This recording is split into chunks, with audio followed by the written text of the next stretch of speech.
Happy Thursday, everyone. I hope you have a wonderful day. Today I am working on this crazy looking maple burl. Off camera, I did use a chainsaw just to knock off some of those high spots so that way it would run a little bit better on the lathe. And all I'm doing here is trying to find the bottom of this bowl. There is a big bark inclusion in this, and it goes pretty far in. So I need to get some solid wood because I don't want to have any of that in my mortise or tenon. At this point, I'm really not sure. I'm thinking I'm going with a mortise, so I guess we'll see what I end up with. But I do have to take quite a bit of this off. I know the question is going to be, why are you not coring this burl? Well, for the fact is, I don't do a lot of resin work, and I just really don't have the time to do it. And this here is just part of this burl. There's a bigger piece, so whenever it comes to that, and it's more solid, so that piece I probably will end up coring because it is just a nice piece. But this here had so many voids and stuff like that in it. I just wanted to do a completely natural bowl, and I think it's going to look absolutely gorgeous. So bear with me on this and see where it goes. I hope you guys enjoy this video. I'll jump back in here periodically to kind of let you know what I'm doing. I got to take quite a bit of this away, honey. What's that? So I'm going to have to turn a lot of this away because I don't have a spot for the mortise because of bark inclusion. And this is going to be in it, so I have to take this down more. So it's going to be a smaller bowl then. I think if you ran this in about another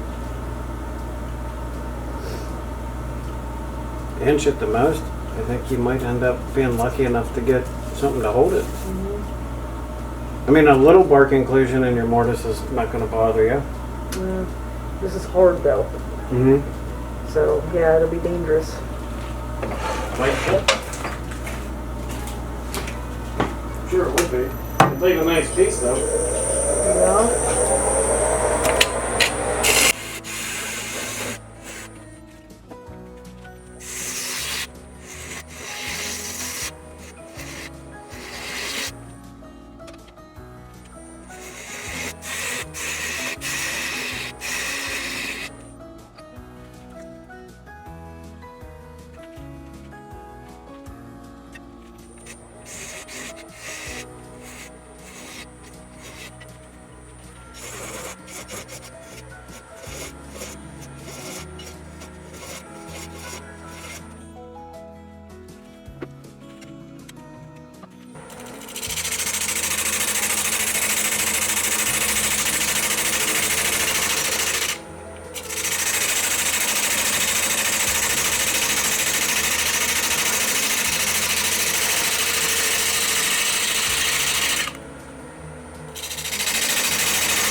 You know, sometimes I stop and I think, okay, Tanya, what kind of wood turner really are you? And I guess everything that comes to my mind when I think of myself is functional, because I like using my wood pieces.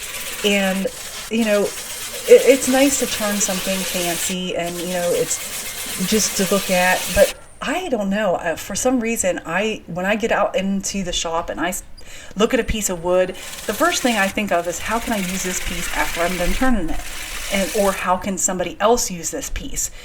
That's my mindset every time I go out there. I want to make sure that it's usable, and being usable, it could be passed on down from generation to generation, because that's my goal.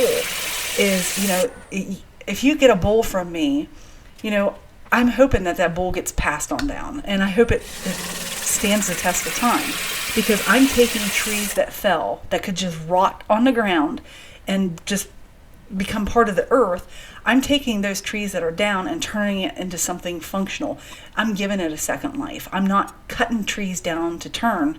You know, I'm cutting up trees that's already fell down to make them something else, to give them a new life. And I think that's my mindset when I go out there, is I want something to be functional. I want this tree to live on by being used. And I don't know, it's weird, but that's how I think. I have a few cracks and voids in this piece, and I decided to use some Star Bond medium thick brown just to fill those in. If you're interested in trying Star Bond, I do have a coupon code that you'll find in the video description, and I'll pin that in the comments as well, and you'll be able to save yourself 15% off your Star Bond order.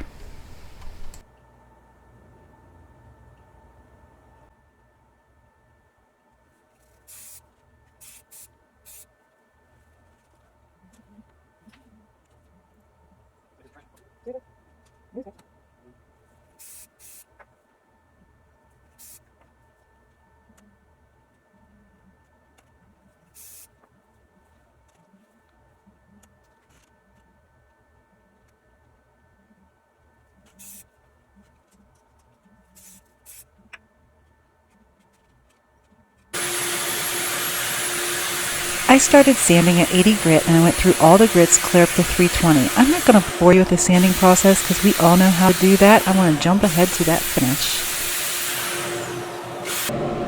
After I blew this off with the air hose, I decided to wipe it back with denatured alcohol before I apply my finish. I was looking through my refrigerator and I found some product in there that I need to use up, and this is sanding paste by Axe, and I have quite a bit of it, so I need to get it used up, and I don't want it to go to waste because we're just a family. We don't like to waste anything, so I decided to go ahead and use it on this because I always use that when I use Tried and True Original, and I always ended up with a really nice finish. So that's what I'm using for the sanding sealer, and then the actual finish will be Tried and True Original.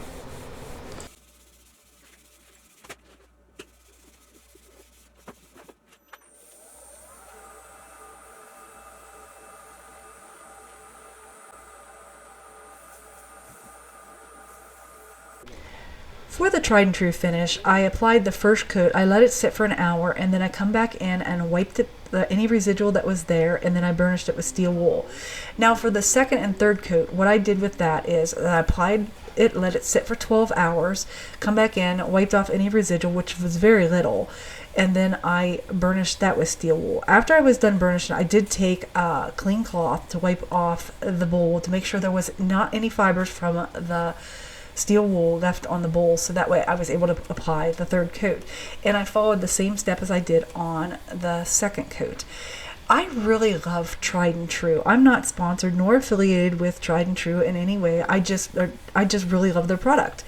And with this product, I know that I'm getting the protection that I need. For the fact is, like the bowls that I have in my kitchen that I use on a daily basis have the Tried and True finish.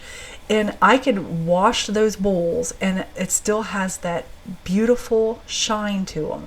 And once in a while I'll hit it with some kind of mineral oil or wax mixture, and just to give it the, just add a little layer of protection, because over time, your finishes do wear off. But I don't really have to do it. I mean, it stays on there. It's an amazing finish, and you know what? Give it a try if you haven't, because I think that getting used to using it is, it took me a while to learn to use this product and to get it to have a nice finish. But I'm telling you what, I just feel so much more confident in my pieces when I use this finish versus other finishes. Alright guys, we are close to the end. Don't forget to stick around. I will explain the process of this bowl, and also there will be glam shots at the end. And I'll also explain why you didn't see me turning the inside of this bowl. I think you'll get a chuckle out of that as well. Alright guys, enjoy the rest of the video.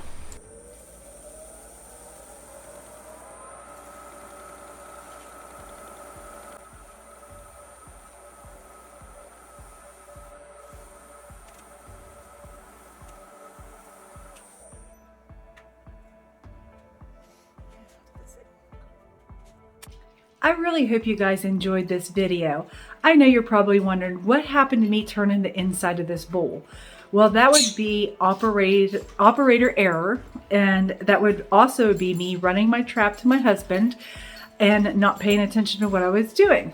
I decided to go ahead and turn my video over the weekend while he was home. Normally I do it when he is at work, but I wanted to work out in the shop with him, and while he was doing nice, I figured I'll go ahead and turn my bowl. And I forgot to turn on the video to record.